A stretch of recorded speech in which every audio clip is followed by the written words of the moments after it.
அஸ்ஸலாமு அலைக்கும் வரஹ்மத்துல்லாஹி வபரகாத்துஹு. அன்பார்ந்த சகோதர சகோதரிகளே, இன்ஷா அல்லாஹ் தமிழ்நாடு தௌஹீத் ஜமாத் உத்தமமலை கிளை சார்பாக அரவணைக்கப்பட்ட நல்லியார் இன்றைக்கு திருமுனை பிரச்சாரம் நடைபெறுகின்றது. தலைப்பு அரவணைக்கப்பட்ட நல்லடியார்கள் என்ற தலைப்பில் சகோதரர் அஜமல் அவர்கள் உங்கள் மத்தியில் சிறிது நேரம் பயான் செய்வார்கள். அஸ்ஸலாமு அலைக்கும் வரஹ்மத்துல்லாஹி வபரகாத்துஹு.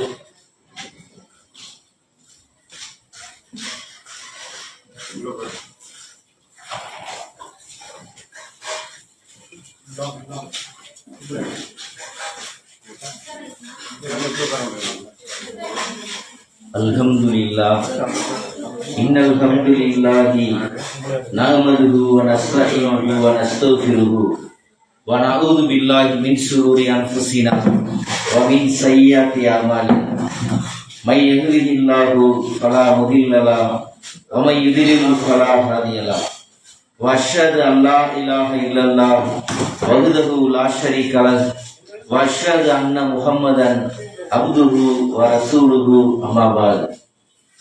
யா அய்யுஹன் நாஸ் இத்தகு ரப்புக்கும் அல்லதி ஹலகக்கும் மின் நஃப்ஸி வாஹிதா வ ஹலக மின்ஹா ஸௌஜஹா வ பஸ்ஸ மின்ஹுமா ரிஜாலன் கஸீரன் வ நிஸாஅ வத்தகுல்லாஹ அல்லதி தஸாஅலூன பிஹி வல் அர்ஹாம் இன்னல்லாஹ கான அலைக்கும் ரகீபா. யா அய்யுஹல்லதீன ஆமனு தக்குல்லாஹ ஹக்க துகாத்திஹி வ லா தமூதுன்ன இல்லா வ அன்தும் முஸ்லிமூன். யா அய்யுஹல்லதீன ஆமனு தக்குல்லாஹ வ கூலு கௌலன் சதீதா யுஸ்லிஹ் லக்கும் அஅமாலக்கும் யக்ஃபிர் லக்கும் வ ذுனூபக்கும் வ மை யுதீஹில்லாஹ வ ரசூலஹு ஃபகத் ஃபாஸ ஃபௌஸன் அலீமா. கண்ணியத்திற்குரிய அல்லாஹ்வுடைய நல்லடியார்களே, பாசத்திற்குரிய தாய்மார்களே, சகோதர சகோதரிகளே, நம் அனைவர் மீதும் அல்லாஹ்வுடைய சாந்தியும் சமாதானமும் கருணையும் கிருபையும் என்றென்றும் நின்று நிலவட்டுமாக என்ற ஒரு பிரார்த்தனையோடு அரவணைக்கப்பட்ட நல்லடியார்கள் என்ற ஒரு தலைப்பின் கீழ் இந்த பயான் நிகழ்ச்சியை ஆரம்பம் செய்கின்றோம். கண்ணியம் நிறைந்த அல்லாஹ்வுடைய நல்லடியார்களே, அல்லாஹ் சுப்ஹானஹு வ தஆலா இந்த உலகத்தை படைத்து, இந்த உலகத்தில் மனிதர்களையும் படைத்து அவர்கள் நேர்வழி பெற்று வாழ வேண்டும் என்பதற்காக நபிமார்களை படைத்தான். நபிமார்களை அனுப்பி அவர்களுக்கு நேர்வழி பெற வேண்டும் என்பதற்காக பல பிரச்சாரங்களை செய்ய வைத்தான். அப்படிப்பட்ட அந்த நபிமார்களுக்கே பல சூழ்நிலைகளில் சோதனைகளையும் துன்பங்களையும் அல்லாஹ் தஆலா கொடுத்து அவர்கள் அதை பொறுத்து கொண்ட காரணத்தினால் அவர்களை அல்லாஹ் தஆலா எப்படியெல்லாம் அவர்களை நேர்வழியில் செலுத்தினான், எந்த அளவிற்கு அல்லாஹ் தஆலா அவர்களை அரவணைத்தான், அதில் நமக்கு எந்த அளவுக்கு படிப்பினை இருக்கிறது என்பதைத்தான் இந்த உரையில் நாம் பார்க்க இருக்கின்றோம். இந்த உலக வாழ்க்கையை பற்றி அல்லாஹ் தஆலா தன்னுடைய திருமறையில் ஒரே வரியில் சொல்லிவிட்டான். அல்லதி ஹலக்கல் மௌத வல் ஹயாத்த லியப்லுவக்கும் அய்யுக்கும் அஹ்ஸனு அமலா. செயல்களில் சிறந்தவர் யார் என்று சோதிப்பதற்காகத்தான் வாழ்வையும் மரணத்தையும் நாம் படைத்திருக்கிறோம் என்று அல்லாஹ் தஆலா சொல்லிவிட்டான். இந்த உலகத்தில் வந்த நோக்கமே நாம் அல்லாஹ் தஆலா கொடுத்த இந்த பரீட்சையில் ஜெயிக்க வேண்டும், தீமையான காரியங்களை விட்டு விலகி இருக்க வேண்டும், கொடுக்கப்பட்ட ஆயுளில் நாம் அதிகமான நன்மைகளை செய்ய வேண்டும், இறைவனுடைய பொருத்தத்தோடு இந்த உலகத்தை விட்டு பிரிய வேண்டும். இதுதான் அல்லாஹ் தஆலா நமக்கு கொடுத்த ஒரு பரீட்சை. இந்த பரீட்சையில அதிகமான துன்பங்கள், அதிகமான இழப்புகள், அதிகமான சோதனைகள், அதிகமான மன அழுத்தங்கள் எல்லாமே ஏற்படும். இதுல ஒரு முஸ்லிம் எந்த அளவிற்கு செயல்பட வேண்டும் என்பதை நபிகள் நாயகம் ஸல்லல்லாஹு அலைஹி வஸல்லம் அவர்கள் திருக்குர்ஆனை கொண்டு நமக்கு உபதேசிக்கிறார்கள். அல்லாஹ் தஆலா தன்னுடைய திருமறையில் சொல்லுகிறான், அம் ஹஸிபுத்துன் அன் ததுலுல் ஜன்னா, நீங்கள் சோதிக்கப்படாமலே சொர்க்கம் செல்லலாம் என்று நினைக்கிறீர்களா? வலம்மா யஹ்லமில்லாஹு அல்லதி ஜாஅது மின்கும் வ யஹ்லமஸ் சாபிரீன், உங்களில் தியாகம் செய்வர் யார், உங்களில் பொறுமையாளர்கள் யார் என்று சோதிக்கப்படாமலே நீங்கள் சொர்க்கம் செல்லலாம் என்று நினைக்கிறீர்களா? நிச்சயமாக முடியாது. உங்களை படைத்தோம், நிச்சயமாக உங்களை சோதிப்போம் என்று அல்லாஹ் தஆலா சோதனை ஒவ்வொரு முஸ்லிம்களுக்கும் கொடுத்தே தீருவேன் என்று அல்லாஹ் தஆலா சொல்லுகிறான். வேற ஒரு வசனத்தில் அல்லாஹ் சொல்லும் பொழுது நபுலுவக்கும் பி ஷர்ரி வ ஹைரி ஃபித்னா, பரீட்சைக்காக கெடுதியையும் நன்மையும் கொண்டு உங்களை நாம் தொடர்ந்து சோதிப்பேன் என்று அல்லாஹ் தஆலா சொல்கிறான். அதே மாதிரி வேற ஒரு வசனத்தில் அல்லாஹ் தஆலா சூரத்துல் பக்கராவில் சொல்லும் பொழுது வல் நபுலு வன்னக்கும் பி ஷைஇம் மின் ஹௌஃபி வல் ஜூஇ வ நக்ஸி மின் அம்வாலி வ அன்ஃபுஸி வ ஸமராத் வ பஷ்ஷிரி ஸாபிரீன், உங்களை நாம் சோதிப்போம், செல்வங்களுடைய இழப்பை கொண்டு சோதிப்போம், பொருளாதாரத்துடைய இழப்பை கொண்டு சோதிப்போம், உயிர்களை பிடுங்கி நாம் சோதிப்போம். இதில் பொறுத்து கொண்டவர்களுக்கு நபியே நீங்கள் நற்செய்தி சொல்லுவீராக. என்னுடைய அடியார்கள் எப்படிப்பட்டவர்கள் என்றால் அல்லதி இதா அசாபத்தகு முசீபத்துன், அவர்களுக்கு ஒரு துன்பமோ சோதனை ஏற்பட்டு விட்டால் காலு, அவர்கள் சொல்லுவார்கள் இன்னா லில்லாஹி வ இன்னா இலைஹி ராஜிஊன், நாங்கள் அல்லாஹ்வின் புறத்திலிருந்து தான் வந்தோம், அல்லாஹ்வின் புறத்திலே திரும்பி செல்ல இருக்கிறோம் என்று பொறுமை காப்பார்கள். அவர்கள் தான் உண்மையான மூமின்கள். உலாய்க ஹுமுல் முஹ்ததுன், இவர்கள் தான் நேர்வழி பெற்றவர்கள். உலாய்க அலைஹிம் ஸலவாத்து மிர் ரப்பிஹிம், இவர்கள் மீதுதான் அல்லாஹ்வுடைய சாந்தியும் நல்லாசியும் இருக்கிறது என்று அல்லாஹ் தஆலா என்ன செய்யறான்? ஒரு சோதனை, ஒரு துன்பம், ஒரு இழப்பு ஏற்படும் பொழுது அல்லாஹ்விடத்திலிருந்து தான் நாம் வந்தோம், மீண்டும் அல்லாஹ்விடத்திலே செல்ல போகிறோம் என்று யார் பொறுமை காத்து அந்த நேரத்தில் அவசரப்படாமல் இருக்கிறார்களோ அவர்கள் தான் நேர்வழி பெற்றவர்கள், அவர்கள் தான் உண்மையான இறை நம்பிக்கையாளர்கள் என்று அல்லாஹ் தஆலா அந்த மூமினுடைய அம்சத்தை பற்றி சொல்லுகிறான். நபிகள் நாயகம் இதுக்கு விளக்கமாக சொல்லுகிறார்கள். வமை யுரீதுல்லாஹி பி ஹைரா, யாருக்கு அல்லாஹ் தஆலா நன்மையை நாடுகிறானோ யூசிபு மின்ஹு, அவர்களுக்கு சோதனை அல்லாஹ் தஆலா கொடுப்பான் என்று அல்லாஹ்வுடைய தூதர் அவர்கள் ஒரு முஸ்லிமுக்கு ஏற்படக்கூடிய அனைத்து துன்பமும் சோதனையும் அல்லாஹ் தஆலா அவங்களுக்கு நலவு நாடி இருக்கான், அதனாலதான் அவர்கள் சோதிக்கப்படுகிறார்கள். யாருக்கு சோதனை இல்லையோ அவர்களுக்கு மறுமையில விசாரணை கடுமையாக இருக்கும் என்பதை நபிகள் நாயகம் ஸல்லல்லாஹு அலைஹி வஸல்லம் அவர்கள் இந்த உலக வாழ்க்கையுடைய சோதனையை பற்றி, துன்பங்களை பற்றி சொல்லுகிறார்கள். அல்லாஹ்வுடைய தூதர்கள் ஒரு நாள் அமர்ந்து பேசிக் கொண்டிருக்கிறார்கள். அப்ப சஹாபாக்கள் கேட்கிறாங்க, அல்லாஹ்வுடைய தூதரே, கடுமையான உடல் நோயில் இருக்கிறீங்களே, காய்ச்சல் இருக்கிறீங்களே, உங்களுக்கு இந்த கூலி எவ்வளவு கிடைக்கும் கேட்கும் போது ரசூல் ஸல்லல்லாஹு அலைஹி வஸல்லம் சொல்றாங்க, இன்னி ஊவாக்கு கமா யூவாக்கு ரஜுலானி மின்கும், நீங்கள் வேதனைப்படக்கூடிய 2 மடங்கு வேதனையை அல்லாஹ் தஆலா என்ன செய்கிறான்? எனக்கு கொடுத்திருக்கிறான். எனவே எனக்கு கூலி 2 மடங்கு கிடைக்கும் என்று ரசூலுல்லாஹ் சொல்றாங்க. நம்ம படக்கூடிய வேதனை காட்டிலே அதிகமான வேதனை அல்லாஹ் தஆலா நபிகள் நாயகத்துக்கு கொடுக்குறானா, அதே மாதிரி கூலியும் 2 மடங்கு எங்களுக்கு கிடைக்கும் என்று நபிகள் நாயகம் ஸல்லல்லாஹு அலைஹி வஸல்லம் சொல்றாங்க. ஏன் அப்படின்னு சொன்னா அல்லாஹ்வுடைய தூதர் சொல்கிறார்கள், அஷத்துல் பலாயி, கடும் சோதனைகளை சந்தித்தவர்கள் யார் என்றால் அல் அன்பியா, நபிமார்கள் தான். அதற்கு பிறகு சும்மஸ் சாலிஹீன், அதற்கு பிறகு சும்மல் அம்சல் ஃபல் அம்சல், அவர்களை போல வாழ்ந்தவர்கள், அவர்களை போல நல்லடியார்களாக உலகத்தில் வாழ்ந்தவர்கள், இவர்களுக்கு அதிகமான சோதனையை உலகத்தில் கொடுப்பான் என்று நபிகள் நாயகம் ஸல்லல்லாஹு அலைஹி வஸல்லம் அவர்கள் தெளிவாக சொல்லி காட்டுகிறார்கள். அதனாலதான் சொல்றாங்க, நீங்க அடையக்கூடிய வேதனை காட்டி எனக்கு 2 மடங்கு அல்லாஹ் தஆலா என்ன செய்வான்? நபிமார்களுக்கு வேதனையை கொடுப்பான். ஆனால் அது போல கூலியும் 2 மடங்கு கிடைக்கும் என்று இந்த சோதனைகள்ல ஒரு முஸ்லிம் பொறுமை காக்கணும். அந்த பொறுமைக்கு பகரமாக மறுமையில் அல்லாஹ் தஆலா நம்முடைய பாவங்களை மன்னித்து அவன் படைத்து வைத்திருக்கக்கூடிய சொர்க்கத்தை நமக்கு கொடுப்பான் என்று இந்த ஹதீஸ் மூலமாக நம்ம பார்க்கிறோம். அதே மாதிரி பாருங்க, நபிகள் நாயகம் ஸல்லல்லாஹு அலைஹி வஸல்லம் அவர்கள் இந்த சத்திய ஏகத்துவ பிரச்சாரத்தை அந்த காபிர்கள்ட்ட சொல்லும் போது கடுமையான வேதனைக்கு உட்படுத்தப்பட்டார்கள், அடிக்கப்பட்டார்கள், பல போர்கள் நடந்தது. சஹாபாக்கள் எல்லாம் இந்த சத்திய ஏகத்துவத்தை ஏற்றுக்கொண்டதுனால வெட்டி கொல்லப்பட்டார்கள், அவர்கள் அடித்து துன்புறுத்தப்பட்டார்கள். அப்போது கூட உறுதிப்பாடோட ஏக இறைவன் ஒருவன் தான், அல்லாஹ் அஹத் என்று சொல்லக்கூடிய அந்த முழக்கத்தை சஹாபாக்கள் சொன்னார்கள். ஒரு காலகட்டத்தில் நபிகள் நாயகம் ஸல்லல்லாஹு அலைஹி வஸல்லம் அவர்களும் அபூபக்கர் சித்திக் ரலியல்லாஹு அன்ஹு என்ன செய்யப்படுறாங்க, அந்த இடத்துல வேற இடத்துக்கு பயணம் செய்யலாம்னு போறாங்க. எதிரிகளுடைய அந்த தொல்லை துன்பம் தாங்க முடியல. ஒரு குகையில அடைஞ்ச உடனே அல்லாஹ் தஆலா சொல்கிறான், இல்லா தன்சுருஹு, இந்த நபிக்கு நீங்கள் உதவாவிட்டால் ஃபகத் நஸ்ரஹுல்லாஹு இதா அஹ்ரஜஹுல்லதீன கஃபரு, அல்லாஹ் தஆலா இந்த தூதருக்கு தன் மூலம் உதவி செய்வான் என்று அல்லாஹ் தஆலா வசனத்தை இறக்கிய உடனே அபூபக்கர் என்ன செய்றாங்க, நபிகள் நாயகம் கூட அந்த குகையில தஞ்சம் புகுறாங்க. எதிரிகள் தேடுகிறார்கள். எதிரிகள் வந்து தேடி குகையை வந்து பார்க்கவும் செய்யறாங்க. ஆனா அல்லாஹ் தாலா அவங்களுடைய கண்களை மறைத்து அல்லாஹ்வுடைய தூதர் நபிகள் நாயகத்தையும் அவருடைய உற்ற தோழர் அபூபக்கர் சித்திக் ரலியல்லாஹு அன்ஹு காப்பாத்தினார். இதுதான் அல்லாஹ் தாலா மீது உறுதியான நம்பிக்கை வைக்கும் போது அல்லாஹ் தாலா வந்து அவர்களை அன்பாலும் அவர்களை அரவணைத்து என்ன செய்யறான், காப்பாற்றுவான் என்பதற்கு இந்த ஒரு வசனம் வந்து போதுமானதா இருக்குது. அந்த நேரத்துல ரசூல் ஸல்லல்லாஹு அலைஹி வஸல்லம் சொல்றாங்க, இது யகூலு சாஹிபின், நபிகளார் தன்னுடைய தோழருக்கு சொன்னார், லா தல்சன் இன்னல்லாஹ மானா, நீங்கள் கவலைப்படாதீர்கள், அல்லாஹ் தாலா நம்முடன் இருக்கிறான், இந்த எதிரிகள் நம்மை ஒன்றுமே செய்ய முடியாது என்ற அந்த நபிகளாருடைய இந்த ஈமானுக்கு இறையச்சத்திற்கு அல்லாஹ் தாலா உதவும் முகமாக என்ன செய்தான், அந்த எதிரிகளுடைய அந்த தொல்லையிலிருந்தும் துன்பத்தில் இருந்தும் அல்லாஹ் தாலா காப்பாற்றினான். அப்ப இது மாதிரி ஒரு உறுதியான இறை நம்பிக்கை, எந்த நேரத்தில் யாருக்கு பயப்படாத ஒரு தன்மை, ஏகத்துவ கொள்கையில் வந்து உறுதிப்பாடு, நபி வழியில வந்து ஒரு சரியான நிலைப்பாடு, இது மாதிரி நம்முடைய வாழ்க்கையில் இருக்கும் போது அல்லாஹ் தாலா வந்து தன்னுடைய அடியார்களை பாதுகாக்கிறான் என்பதற்கு இது வந்து ஒரு சரியான ஒரு ஆதாரணமாக இருக்கிறது.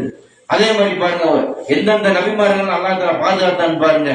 மூசா அலைஹிஸ்ஸலாம் அவர்கள், ஃபிரௌன் வந்து மூசா அலைஹிஸ்ஸலாம் அவர்கள் அவருடைய கூட்டத்தை துரத்தி கடைசி அவங்க எங்க வந்து நிக்கிறாங்க, நைல் நதின்னு சொல்லக்கூடிய மிகப்பெரிய சமுத்திரத்துக்கு பக்கம் வந்து நிக்கிறாங்க.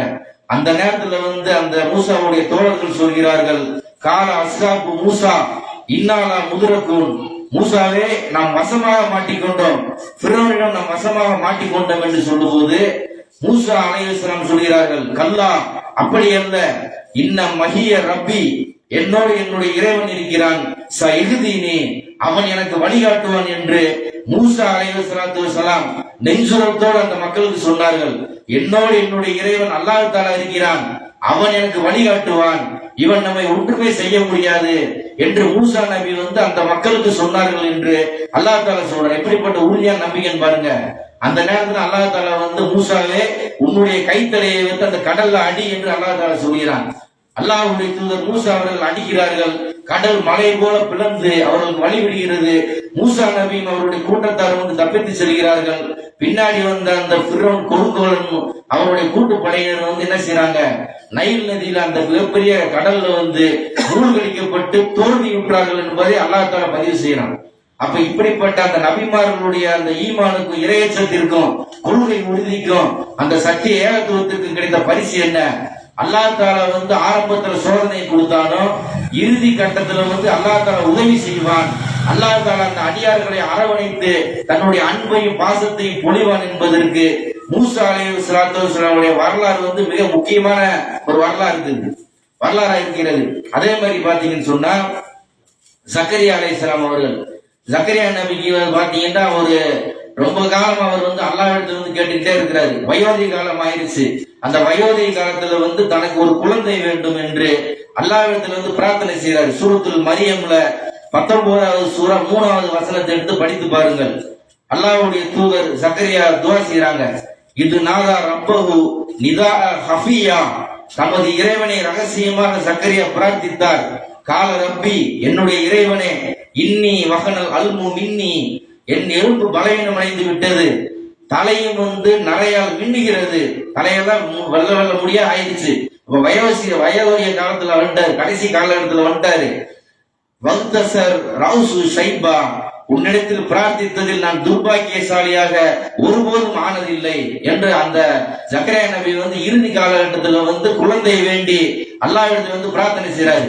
மேலும் அந்த வசனத்தில் அல்லாஹ் தஆலா சொல்றான், அவர் சொல்றாரா, எனக்கு பின்னாடி என்னுடைய உறவினர்கள் குறித்து அஞ்சுகிறேன், என்னுடைய மனைவியும் மலடியாக இருக்கிறாள், பிள்ளை பேர் இல்லாதவளாக இருக்கிறாள், எனவே ஒரு உதவியாளனை உன் புறமிருந்து நீ வழங்கு என்று சொன்ன உடனே அல்லாஹ் தஆலா உடனே ஜக்கரியா நபிக்கு வந்து வகி அறிவிக்கிறான். யா ஜக்கரியா இன்னானு பஷிரிக பி குலாம் அஸ்முஹு யஹியா, ஜக்கரியாவே உங்களுடைய பிரார்த்தனையை நான் ஏற்றுக்கொண்டேன், உங்களுக்கு எஹியா என்று சொல்லக்கூடிய ஒரு புதல்வன் குறித்து நற்செய்தி சொல்கிறேன். எஹியா என்று சொல்லி ஒரு நபியை வந்து உனக்கு நான் கொடுக்கிறேன், நானே அவருக்கு பெயர் வைத்து விட்டேன், அவரும் நபியாக இருப்பார். லம் நஜ்ஹலுல்லாஹு மின் கபுலு சமியா, இப்பெயரிடப்பட்டவரை இதற்கு முன்னாடி நாம் ஏற்படுத்தவில்லை என்று அல்லாஹ் தஆலா வந்து ஜக்கரியா அலைஹிஸ்ஸலாம் ஒரு இறை தூதருக்கே வந்து குழந்தை இல்லை, வயோதிக காலகட்டத்தில் அல்லாஹ் தஆலா கொடுக்கிறான் என்பதை இந்த வசனத்துல சொல்றான்.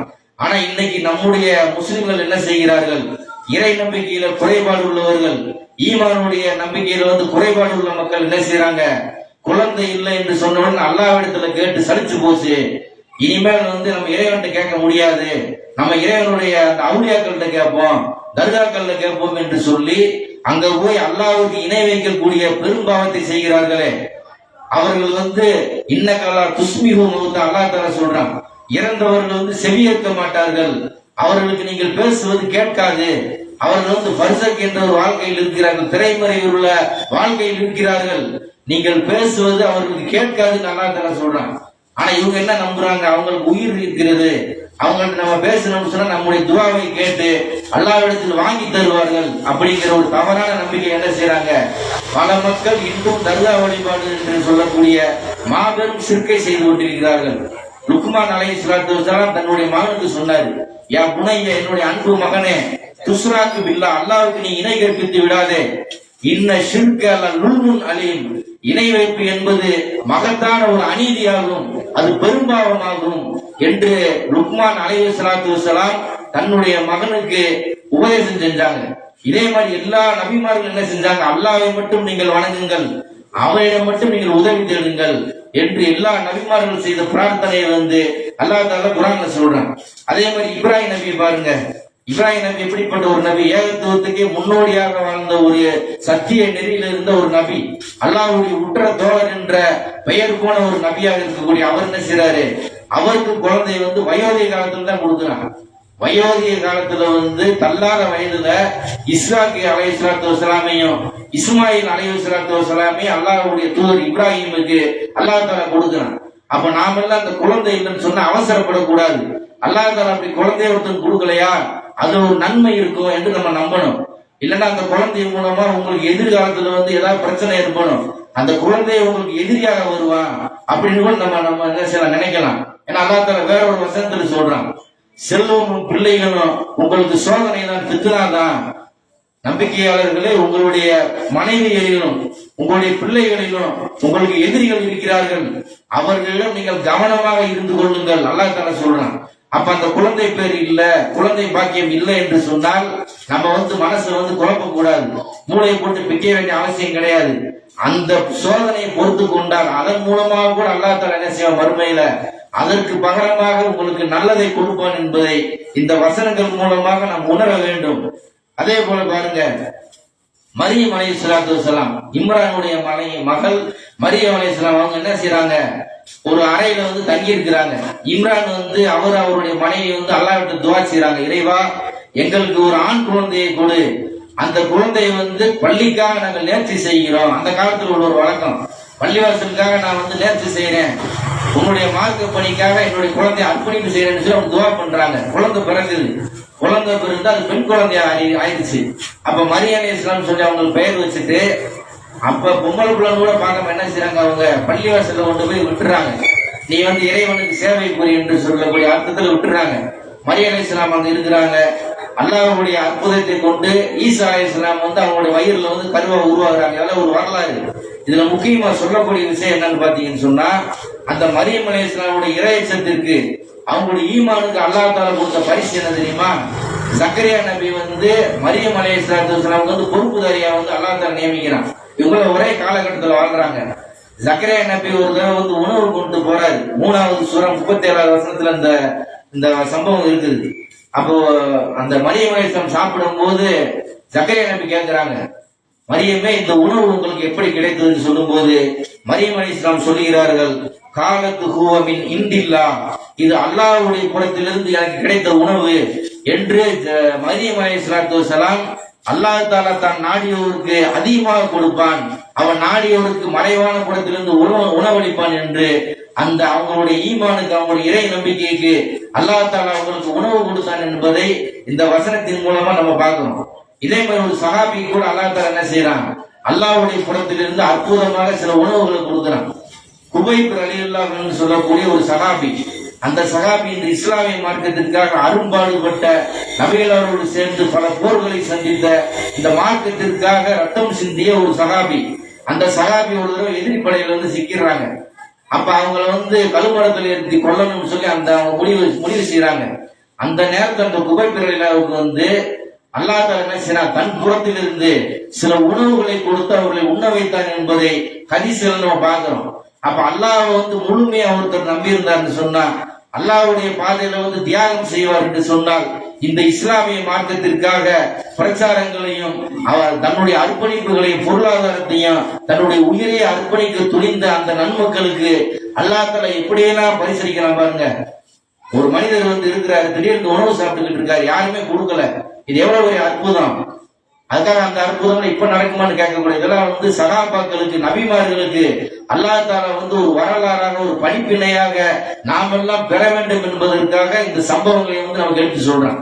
இப்படிப்பட்ட விஷயத்தில் அல்லாஹ் தஆலா என்ன செய்யறான், ஒரு கராமத்தாக இந்த நபிமார்களுக்கும் சகாபாக்களுக்கும் நடத்துகிறான் என்று சொல்லக்கூடிய விஷயத்தை நம்ம பார்க்கிறோம். இப்படியெல்லாம் அல்லாஹ் தஆலா வந்து நல்லடியார்களுக்கு என்ன செய்யறான், பாதுகாவலர்களாக அரவணைக்கக்கூடியவனாக இருக்கிறான் என்பதை நாம் புரிந்து கொள்ள வேண்டும். அதே மாதிரி பாத்தீங்கன்னு சொன்னா, அடுத்து ஒரு நபி அய்யூப் அலைஹிஸ்ஸலாத்து வஸ்ஸலாம். இந்த அய்யூப் நபியை பற்றி அதிகமான குரலையும் அதிகமான அவதூறு வந்து இட்டுக்கட்டப்பட்ட சில ஹதீஸ்களை எழுதி வச்சிருக்கிறாங்க. அய்யூப் நபி என்ன செஞ்சாராம், வீட்டுல இருந்தாரு, அவருக்கு வந்து உடல்நிலை சரியில்லாம இருந்துச்சு, உடம்பு முழுவதுமே புண்ணாக இருந்தது, உடம்புல வந்து புழு வரும், அவங்க மனைவி வந்து அதை எடுத்து கீழே விடுவாங்க, திரும்பவும் புழு வந்து உடம்புல ஏறும் சொல்லி சும்மா அந்த ஹதீஸுக்கு விளக்கம்ன்ற பெயரால வந்து பொய்யா எழுதி வச்சு, இது வந்து உண்மை கிடையாது. அல்லாஹ் தஆலா வந்து அய்யூப் நபி நோய் விட்டுறத வந்து குர்ஆன்ல சொல்றான். அப்ப அய்யூப் நபி வந்து தன்னுடைய இறைவனை அழைத்தாராம். இது நாதா ரப்பஹு, அய்யூப் வந்து இறைவனை பிரார்த்தித்தார். அன்னி மஸன்னி ஷைத்தானு பி நுஸ்பி வ அதாப், சைத்தான் வந்து வேதனையானும் துன்பத்தானும் வந்து என்னை தீட்டி விட்டான் என்று அல்லாஹ்விடத்துல வந்து அய்யூப் நபி வந்து துஆ செய்றாங்க. இறைவா, இந்த சைத்தான் வந்து எனக்கு வேதனை கொடுத்து விட்டான், துன்பத்தால் தீண்டி விட்டான், என்னை நீ எனக்கு வந்து உதவி செய்யு கேட்கும் பொழுது அய்யூப் நபிக்கு வந்து அல்லாஹ் தஆலா வழி அறிவிக்கிறான். உன்னுடைய காலால் வந்து மிதிப்பீராக, இதோ குளிர்ந்த நீ குளிக்கும் இடம் இருக்கிறது, குளிர்ந்த பானம் இருக்கிறது என்று நம்ம கூறினோம். அந்த நீரை நீ குடி, அந்த தண்ணீர்ல வந்து குடி, உன்னுடைய உடம்பில் உள்ள அந்த நோய் நிவாரணத்துக்கு இது வந்து மருந்துன்னு சொல்லி அல்லாஹ் தஆலா சொல்றான். அதே மாதிரி அய்யூப் நபி செய்யறாங்க. அவங்களுக்கு எல்லா நோயும் தீர்ந்ததுன்னு குர்ஆன் வந்து பதிவு செய்யுது. அவங்களுக்கு உடம்புல புண்ணு ஏற்பட்டுச்சு, உடம்புல அந்த புண்ணுல இருந்து புழுவெல்லாம் வெளியே வந்துச்சுன்னு சொல்றதெல்லாம் வந்து இட்டுக்கட்டப்பட்ட அவதூறான ஒரு வதந்தி. அதான் யாரும் நம்ப கூடாது. இதுல முக்கியமா நம்ம கவனிக்கக்கூடிய விஷயம் என்ன தெரியுமா, அய்யூப் நபிக்கு வந்து அல்லாஹ் தஆலா சொல்றான், அவருக்கு அவருடைய குடும்பத்தாரை நாம் மீண்டும் கொடுத்தோம், அவர்களை போன்று வேறு சிலவற்றை நாம் வழங்கினோம் என்று அல்லாஹ் தஆலா என்ன செய்யறான், அந்த அய்யூப் நபிக்கு வந்து அவர் நோயில வந்து பொறுமை காத்தாரே, அது கூலியாக வந்து அவருடைய குடும்பத்தாரை நாம் திரும்ப கொடுத்தோம், அவருக்கு அதிகாரத்தை நாம் கொடுத்தோம் என்று அல்லாஹ் தஆலா சிறப்பித்து சொல்றான். அப்ப நோய் ஏற்படும் போது ஒரு மனிதர் வந்து 10 வருடம் கூட வீட்டுல படுக்கையில் இருக்கலாம், மருத்துவமனைகள்ல வந்து அதிகமான நாட்கள் அங்க தங்க வேண்டிய சூழ்நிலை ஏற்படும். அந்த நேரத்துல வந்து இறைவன் மேல வைக்க அந்த தவக்குலை வந்து நம்ம என்ன செய்யக்கூடாது, உடைக்கவே கூடாது. அல்லாஹ் தஆலா நமக்கு நோயை கொடுத்திருக்கிறானா, இதன் மூலமாக நம்முடைய பாவங்களை மன்னித்து நல்ல ஒரு மரணத்தை நமக்கு கொடுப்பான், மரணிக்கிறதுக்கு முன்னாடி நம்முடைய பாவங்களை கழுவி துடைத்து எழுப்பான், நல்ல மரணத்தை நமக்கு கொடுப்பான் அப்படிங்கிற நம்பிக்கையை வைத்து அய்யூப் நபி எப்படி பொறுமையாக இருந்தார்களோ, நபிகள் நாயகம் ஸல்லல்லாஹு அலைஹி வஸல்லம் அவர்கள் எப்படி மரண நேரத்தில் வந்து இறைவனுக்கு எதிரான வார்த்தைகளை பேசாமல், இறைவா என்னை நீ வந்து நல்லவர்களோடு சேர்த்து வை, மறுமையில் உயர்ந்த சொர்க்கவாசிகளோடு என்னை சேர்த்து வை என்று பிரார்த்தித்தார்களோ, அது மாதிரி பொறுமையும் அந்த நற்குணத்தோடு வந்து ஒவ்வொரு முஸ்லீம் இருக்கணும். அந்த நேரத்தில் நம்ம மனசு விட்டோம்னு சொன்னா சில மக்கள் நம்மளை தூண்டுவார்கள், போய் இந்த நோய் நீங்கணும்னு சொன்னா உங்களுக்கு யாரோ சூனியம் வச்சிருக்கிறாங்க, பில்லி ஏவல் இருக்குது, யாரோ ஜோசிகாரன் வந்து உங்களுக்கு சூனியம் வைத்திருக்கிறான், உங்களுடைய உறவினர்கள் மேல உங்களுக்கு பழிய போட்டு விட்டுருவாங்க, பக்கத்து வீட்டுக்காரன் மேல இந்த ஒரு எண்ணத்தை வந்து நம்ம ஏற்படுத்திக்கிறோம். இதை நம்ம தவறு விட்டோம்னு சொன்னா நம்முடைய உள்ளத்துல சைத்தான் தவறான சிந்தனைகளை போட்டு தர்கா வழிபாட்டின் பக்கம் கொண்டு போயிடுவான். அதனாலதான் ஏர்வாடி நாகூர்லாம் கொண்டு போய் பைத்தியம் சொல்லி கட்டி போட்டு இடையில விபத்தெல்லாம் ஏற்பட்டுச்சு, தீ விபத்து ஏற்பட்டு பல ஆயிரக்கணக்கான முஸ்லிம்கள் தீக்கு இரையாகக்கூடிய அந்த சூழல் ஏற்பட்டுச்சு. இதுக்கெல்லாம் காரணம் என்ன, அல்லாஹ்வின் மீது அதாவது உறுதியான நம்பிக்கை இல்லாத ஒரு போக்கு தான் காரணம். ஒரு முஸ்லிம் எப்படி இறைவனை நம்பணும், உள்ள யுசீபனா இல்லாம கதபலனா, அல்லாஹ்வின் புறத்திலிருந்தா நன்மையோ தீமையோ நமக்கு வருகிறது, அல்லாஹ் தான் அனைத்தையும் நமக்கு கொடுக்கிறான், அந்த உறுதியான நம்பிக்கை இருந்துன்னு சொன்னா எந்த ஒரு நோயாக இருந்தாலும் எந்த ஒரு மரண செய்தியாக இருந்தாலும் இடி போன்ற ஒரு மிகப்பெரிய ஒரு மோசமான காரியமே நமக்கு நடந்தாலும் அந்த நேரத்துல நபிமார்கள் மாதிரி பொறுமையா இருக்கணும். அப்படி பொறுமையாக இருந்தால் இறுதியில அல்லாஹ் தாலா உங்களுக்கு வெற்றியை கொடுப்பான், உங்களுக்கு சொர்க்கத்தை கொடுப்பான் என்று இந்த வரலாறுகள் எல்லாம் நமக்கு என்ன செய்யுது, பதிவு செய்யுது. இப்படிதான் அல்லாஹ் தாலா நல்லடியாருக்கு உதவி செய்வானா, அவங்களுக்கு அன்போடு அந்த அரவணைப்பை ஏற்படுத்துவான்னு நம்ம பார்க்கிறோம். அதே மாதிரி பாருங்க, இன்னொரு நபியுடைய வரலாறை பாருங்க. யூனுஸ் அலைஹிஸ்ஸலாத்து வஸ்ஸலாம், அந்த யூனுஸ் நபியை அல்லாஹ் தாலா குர்ஆன்ல சொல்லும் பொழுது 1,00,000 மக்களுக்கு இந்த யூனுஸ் நபியை நம்ம என்ன செஞ்சோம், இறை தூதராக நாம் அனுப்பினோம் என்று அந்த மக்கள் அல்லாஹ்வுக்கு இணை கற்பிக்கக்கூடிய காரியத்தை தொடர்ந்து செய்தார்கள். யூனுஸ் நபியுடைய அந்த பேச்ச பயானம் கேட்கல.